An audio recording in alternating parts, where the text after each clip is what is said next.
basi tu amene ndi Onjezani Kenani. Onjezani Kenani ndithu amene ali mu nkhondo panopa yolimbana ndi kufukula kuti adilu ya mafuta komanso feteleza ndi Sheikh Kasim wa ku Dubai kuti nkhani ndi yabodza. Choncho leronso kuli nkhani ina imene kwangutuluka news, kwangutuluka magazine ya ngati statement, muli statement imene atulutsa akumene koko aku Dubai ko ngati office ya Sheikh Kasim nde iwowa nakuona kuti tsopano ngati iwowa office imene ili linked ku ngati ku government, ku royal family, ngati ku banja la chifumu, bwanji office ilibe address chabwinonso ngati ili private iso bwanji sanalemba kuti ikuchokera ku company ya private. Nde anyway zambiri zilipo ndithu pamene pali kafukufuku wina pofuna kupanga approve kuti pofuna kupanga proof ena kuti ineyo sindikunama ndikuna zinzoona, wina akona kuti ayi iwe kunazo ndizabodza palibe so shekhe amene yoyo komanso zonsezi mwakamba apazi nza fake nzongopanga mwango zipanga create yetu. Nde anyway nkhani ili mkatimo tiyeni ndithu tionere tikhalenso tikupitirizani kukupatsirani pakati pa anthu pakati pa kuti zitiboma zidala. Anyway pakati pa gulu limene kupanga claim kuti lufuna gula mafuta ndi gulu limene ndazabodza zimene zozo and Sheikh uyu akumika pai ndo afegi palibe, so there is no such Sheikh.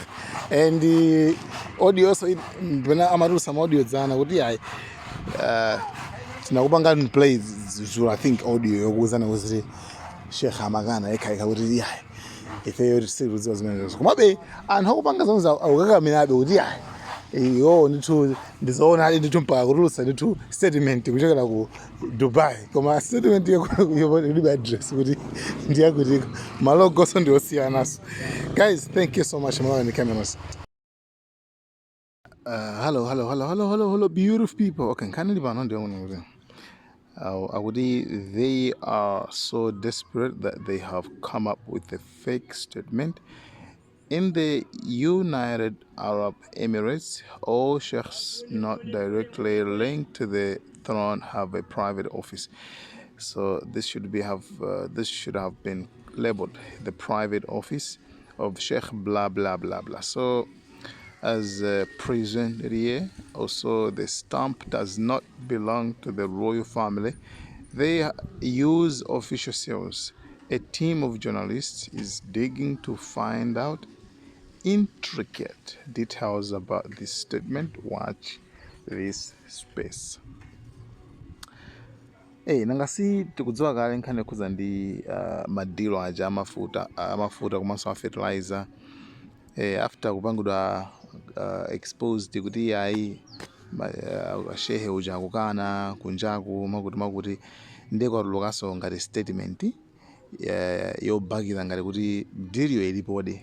Statement imeneyi akuitulutsa kuti nda aku United Arab cho nde apapo Onjezani Kenani ndichimatanthauza apa chino kuti iyi ndi ya fake izizi sizoona yani za fake nzoona kuti anthu amene akupanga zimene zikuseliko afuna akhangala azibakirebe nde iye akupitirizabe kupanga kuonetsetsa kuti uchitani chani mpaka napo kwatusa comparison ina kuti compare the original emblem of the royal office of the UAE versus the fake sheikh.